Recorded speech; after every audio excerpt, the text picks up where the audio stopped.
প্রিয় শিক্ষার্থী, আশা করি আপনারা ভালো আছেন। গত সপ্তাহে শুধু আমার ফেসবুক পেজে ও আনুষ্ঠানিকভাবে সংবাদপত্র নিয়ে আলোচনা করেছিলাম। এতে ব্যাপক সাড়া মিলেছে। ছাত্রছাত্রী ছাড়াও অনেকেই বলেছেন গণযোগাযোগ ও সাংবাদিকতার ক্ষেত্রে নিঃসন্দেহে এটি একটি ভালো উদ্যোগ। জানা যাক গতবারের আলোচনা শুনে কে কী বলেছেন।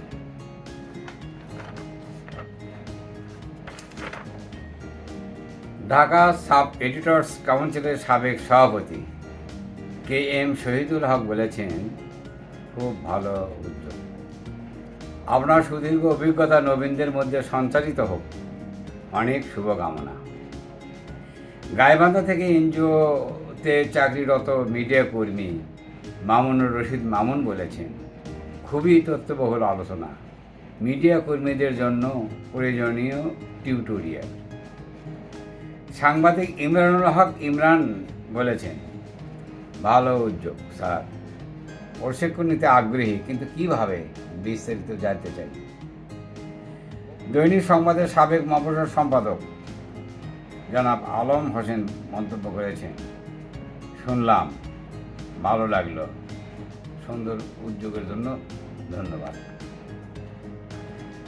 দিন দিন স্যাটেলাইট চ্যানেল ও পত্রিকার সংখ্যা বাড়ছে, সেই সঙ্গে প্রতিষ্ঠানগুলোতে জনবলের চাহিদা বেড়েছে।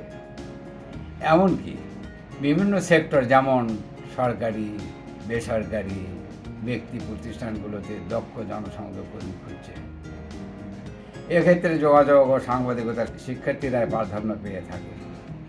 ফলে শিক্ষার্থীদের অন্যতম পছন্দের বিষয় হয়ে উঠেছে গণযোগাযোগ ও সাংবাদিকতা বিষয়ক শিক্ষা।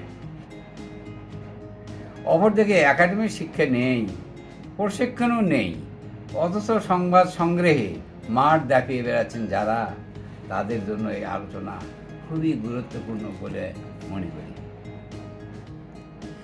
দেখুন, সাংবাদিক হয়ে কেউ জন্মায় না, বা আপনি সাংবাদিক হওয়া যায় না।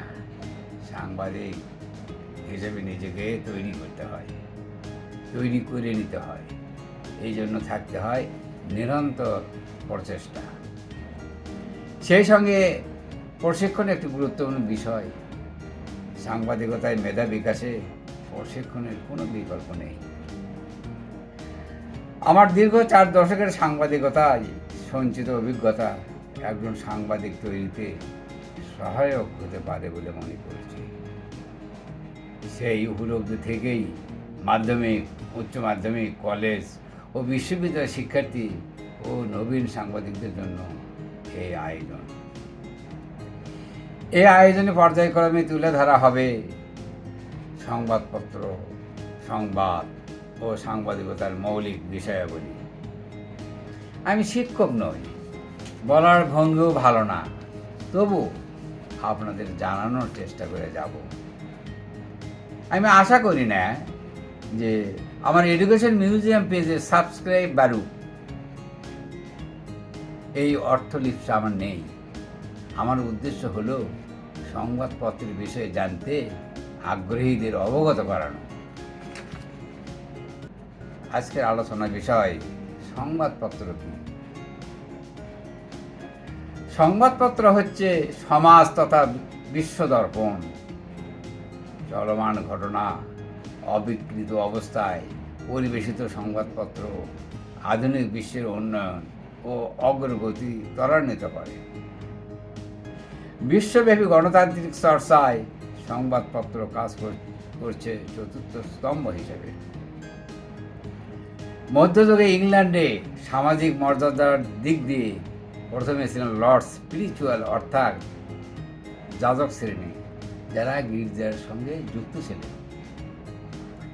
দ্বিতীয় অবস্থানে ছিলেন লর্ডস টেম্পোরাল, অর্থাৎ অভিজাত শ্রেণী। আর তৃতীয় অবস্থানে ছিলেন দি কমন্স, অর্থাৎ ও সম্পত্তির মালিক, পুঁজিপতি শ্রেণী, বাড়িঘর, সম্পদের মালিক ইত্যাদি। তখনকার সমাজে এই 3 স্তম্ভের পর সংবাদপত্র বা সাংবাদিকতা বা সাংবাদিককে চতুর্থ মর্যাদা সম্পন্ন হিসেবে স্বীকৃতি দেওয়া হয়। পরবর্তীকালে গির্জা বা যাজক শ্রেণীর ক্ষমতা খর্ব হয় এবং পুরো ক্ষমতা সম্পূর্ণ রাজতন্ত্র প্রতিষ্ঠিত হয়। ব্রিটেনের রাজা বা রানী হন প্রথম মর্যাদার অধিকারী। এরপর House of Lords, House of Commons এবং সংবাদপত্র, সাংবাদিকতা বা সাংবাদিক। সে কারণে পৃথিবীর সব সভ্য দেশেই সংবাদপত্র বা সাংবাদিকতাকে চতুর্থ স্তম্ভ বা মর্যাদার অধিকারী বলে মনে করা হয়।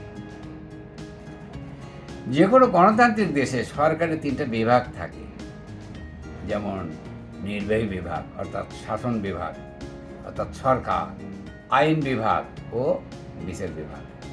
এরপরেই সংবাদপত্র বা সাংবাদিকের অবস্থান বা মর্যাদা।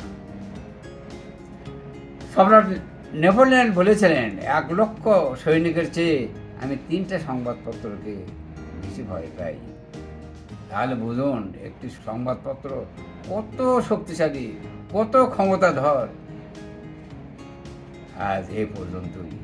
আগামী সপ্তাহে থাকবে সংবাদপত্রের উত্থান। ধন্যবাদ।